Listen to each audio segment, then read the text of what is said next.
Everyone, ओम नमो भगवते वासुदेवाय। इंदिरा एकादशी किस तारीख को है? 28 तारीख को या 27 सितंबर या 28 सितंबर को मनाई जाएगी।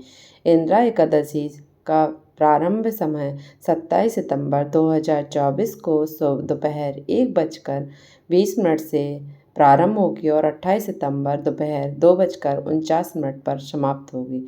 उदया तिथि के अनुसार इंदिरा एकादशी 28 सितंबर को मनाई जाएगी। इसका पूजा का शुभ मुहूर्त क्या है? सुबह 4:36 से सुबह 5:24 तक रहेगा। अभिजीत मुहूर्त 11:47 से 12:24 तक रहेगा। 11:47 से 12:24 तक रहेगा। इंदिरा एकादशी के राहुल का समय क्या है? 9 सुबह 11 से सुबह 10:41 तक रहेगा। एकादशी का पारण समय क्या है? इंदिरा एकादशी का पारण समय 29 सितंबर 2024 शनिवार को किया जाएगा। व्रत का पारण समय का शुभ मुहूर्त 6:12 से 8:10 तक है। इंदिरा एकादशी की कथा क्या है? इंदिरा एकादशी की कथा। धर्मराज युधिष्ठिर बोले, हे भगवान, आप कृपा करके अश्विनी कृष्ण पक्ष की एकादशी की कथा सुनाइए।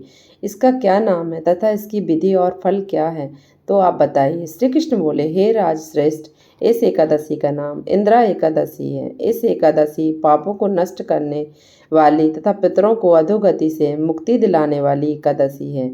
इसके सुनने मात्र से वाजपेयी यज्ञ का फल प्राप्त होता है। अब मैं इसकी कथा सुनाता हूँ, ध्यान पूर्वक सुनो। कथा। सतयुग में महेशमती नाम की नगरी में इंद्रसेन नाम का एक प्रतापी राजा राज्य करता था। वह राजा पुत्र और पौत्र और धन धान से संपन्न था।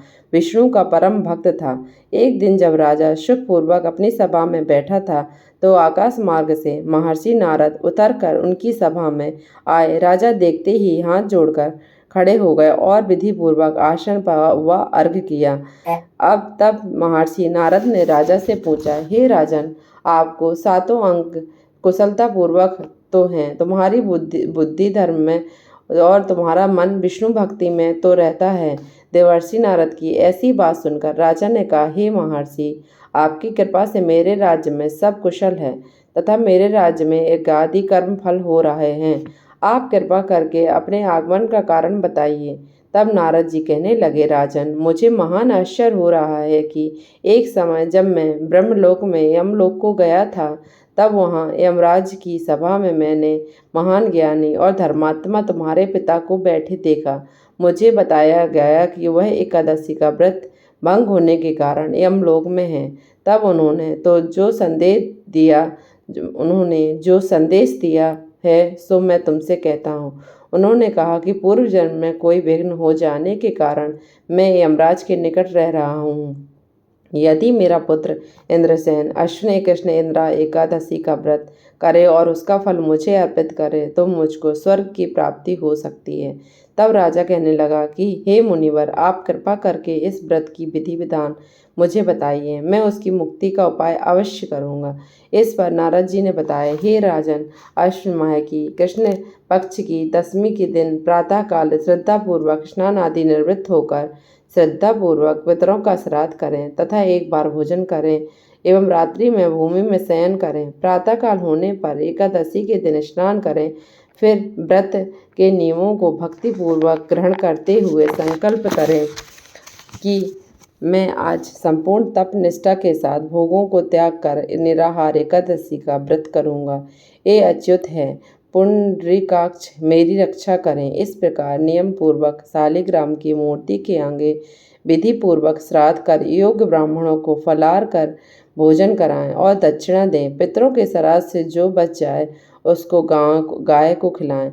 धूप दीप निवेद गंध पुष्प आदि सब सामग्री से ऋषिकेश भगवान का पूजन करें। रात में भगवान के निकट जागरण करें। इसके पश्चात द्वादशी के दिन प्रातःकाल होने पर भगवान का पूजन करके ब्राह्मणों को भोजन कराएं। भाई बंधुओं, स्त्री और पुत्र सहित आप भी मौन होकर भोजन करें। नारद जी कहने लगे, हे राजन, इस विधि से यदि तुम इस एकादशी को व्रत को करो और उसके पुण्य को अपने पिता को अर्पित कर दोगे तो आपकी आप प्रार्थना करोगे तो तुम्हारे पिता अवश्य ही स्वर्गलोक को जाएंगे। इस प्रकार उपदेश देकर नारद जी अंतर्ध्यान हो गए।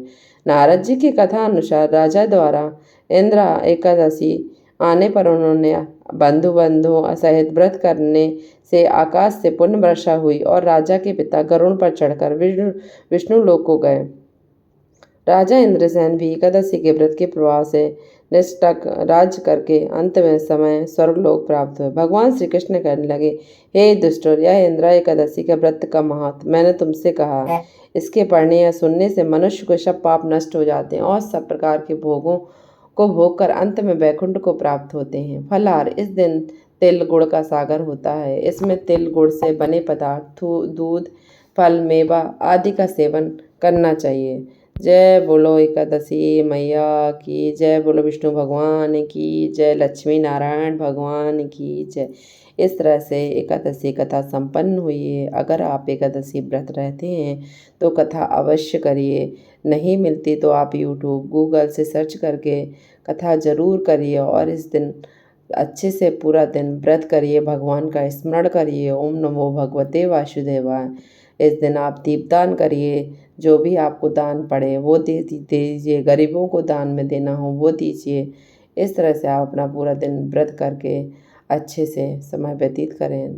Thank you so much everyone. Like करें, शेयर करें, सब्सक्राइब करें। आपको मेरी इस तरह से कथा सुनाना कैसा लगता है ये ज़रूर बताएं आप लोग। Thank you so much everyone.